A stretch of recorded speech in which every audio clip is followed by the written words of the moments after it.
அத்தியாயம் 19. கச்சேரியில் கல்வன்.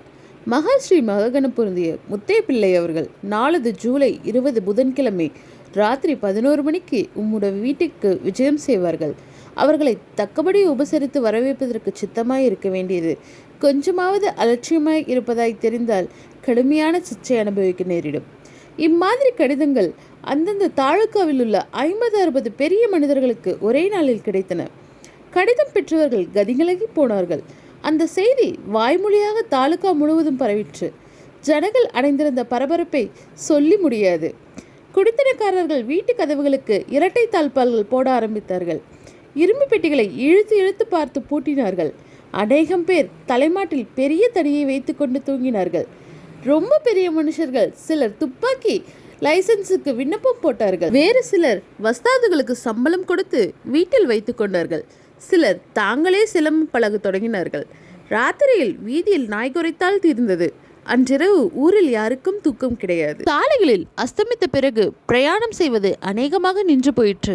அப்படி பிரயாணம் செய்தாலும் கையில் தடிகளுடன் தீவெட்டி கொளுத்தி கொண்டுதான் கிளம்பினார்கள். ஒரு தடவை இப்படி எதிரும் புதிருமாய் வந்த 2 கோஷ்டியினர் ஒருவரையொருவர் திருடர் கூட்டம் என்று நினைத்து கொண்டு அடித்து கொண்டார்கள். திருடன் முத்தையனும் மேலும் மேலும் துணிகரமான செயல்களை செய்து கொண்டே இருந்தான். சில சமயம் கடிதம் அனுப்பிய பெரிய மனிதர்களின் வீட்டிற்கு கடிதத்தில் குறிப்பிட்ட தேதியிலேயே அவன் தைரியமாக போவான். வேறு சில சமயம் முன்பின்னாக போய் அவர்களை திடுக்கிடச் செய்வான். அவன் போகுமிடமெங்குமெல்லாம் தன்னந்தனியாகவோ 2 மட்டும் அழைத்து கொண்டுதான் போவான். ஆனால் அவனுடைய ஆட்கள் கொஞ்ச தூரத்தில் நின்று கொண்டிருப்பதை எண்ணிக்கொண்டு குடித்தனக்காரர்கள் அவன் கேட்டபடி நகை நாணயங்களை கொடுத்து விடுவார்கள். புருஷர்கள் ஒருவேளை மார்த்தட்டி கொண்டு சண்டைக்கு கிளம்பினாலும் ஸ்திரீகள் அவர்கள் காலில் விழுந்து கெஞ்சி கொள்ளைக்காரன் கேட்டதை கொடுத்து அனுப்பிவிடச் சொல்வார்கள். அங்கே அப்படி செய்தான், இங்கே இப்படி செய்தான் என்ற கதைகள் பரவ பரவ ஜனங்களின் பீதி வளர்ந்தது. அவ்வளவுக்கு முத்தையனுடைய துணிச்சலும் அதிகமாகிக் கொண்டே வந்தது. ஆனால் கோவிந்தநல்லூரில் அவன் செய்த காரியங்கள் தான் அவனுடைய துணிச்சலான காரியங்களுக்கெல்லாம் சிகரம் வைத்தது போலிருந்தது. கோவிந்தநல்லூரில் ஒரு பெரிய வீட்டில் கல்யாணம். வீதியை அடைத்து போட்டிருந்த கொட்டார பந்தலில் சங்கீத கச்சேரி நடந்து கொண்டிருந்தது.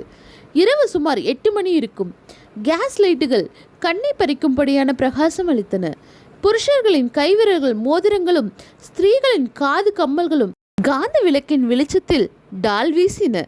சந்தனம், பன்னீர், ஊதுவர்த்திகளின் வாசனை கமகமென்று இருந்தது. ஒரு பக்கத்தில் அலங்கரிக்கப்பட்ட சோஃபாவில் பெண்ணும் மாப்பிள்ளையும் அமர்ந்திருந்தார்கள். அந்த சபையில் வாயசைக்காமல் உட்கார்ந்தவர்கள் இவர்கள்தான். மற்றபடி பந்தலில் இருந்தவர்கள் அவ்வளவு பேரும் ஒன்று வெற்றிலை புகையிலையாவது மென்று கொண்டிருந்தார்கள் அல்லது பேசிக்கொண்டாவது இருந்தார்கள். பாடகர் வெகு நன்றாய் பாடிக்கொண்டு வந்தார். தியாகராஜ கீர்த்தனம் ஒன்றை அக்குவேர ஆணிவேராய் பீத்தெறிந்துவிட்டு முத்துக்குமரையனே என்ற பழந்தமிழ் கீர்த்தனத்தை எடுத்தார். உடனே சபையில் இருந்தவர்கள் அவ்வளவு பேரும் பாடகரை நோக்கினார்கள். ஒரு நிமிஷ நேரம் சபையில் நிசப்தம் குடிகொண்டிருந்தது. ஆனால் அடுத்த நிமிஷத்தில் அப்படி மௌனமாய் இருந்ததால் வெட்கமடைந்தவர்கள் போல் அவ்வளவு பேரும் சேர்ந்தாற்போல் பேச ஆரம்பித்தார்கள். ஒவ்வொருவரும் மெதுவாய்தான் பேசினார்கள் என்றாலும் அத்தனை பேரும் மெதுவாய் பேசின சப்தம் சேர்ந்து ஒரு பெரிய பேரிரிச்சலாகி பாடகரின் பாட்டை மூழ்க அடித்து விட்டது.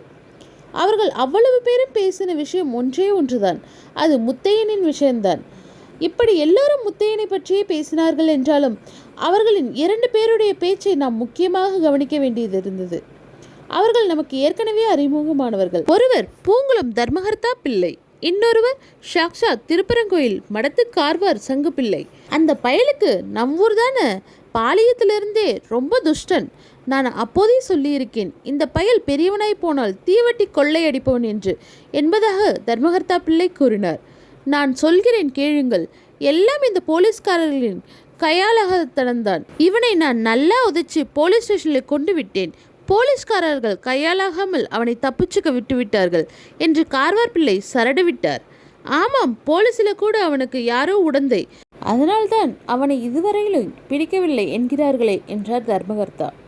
இருந்தாலும் இருக்கும், இந்த காலத்தில் தான் யோக்கியனுக்கு காலமே இல்லையே, திருட்டு பயலுக்கு தானே காலம் இருக்கு. திருப்பரங்கோயில் சப் இன்ஸ்பெக்டர் மட்டும் ஆற்றலாகாமற் போனார், இவனை பிடிக்கவே முடிய போறதில்லை.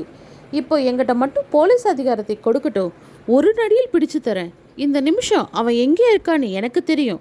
இப்படி கார்வார் பிள்ளை சொல்லி கொண்டு இருக்கும்போது சபையில் சற்றென்று மறுபடியும் நிசப்தம் குடிக்கொண்டது. பாடகர் பாட்டை நிறுத்திவிட்டார். பக்கவாத்தியங்களும் நின்றன. சபையோர் பேசுவதை நிறுத்திவிட்டார்கள். எல்லோரும் ஒரே போக்காக கார்வார் பிள்ளை இருந்த திசையை நோக்கினார்கள். அவர்களுடைய கண்கள் மிரண்டு விழித்தன. அவர்களுடைய முகத்திலும் பயங்கரம் குடிக்கொண்டது. இதை பார்த்த கார்வார் பிள்ளையும் கலவரமடைந்தார்.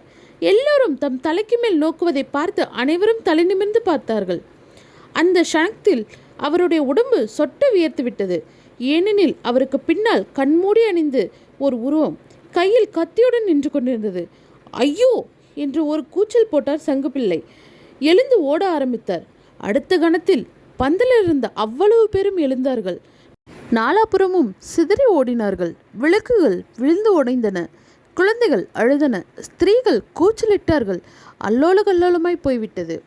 இத்துடன் அத்தியாயம் 19 இங்கு நிறைவடைகிறது. மேலும் கதையை தொடர்ந்து கேட்க என்னோட சேனலை சப்ஸ்கிரைப் பண்ணிக்கோங்க. தேங்க்யூ.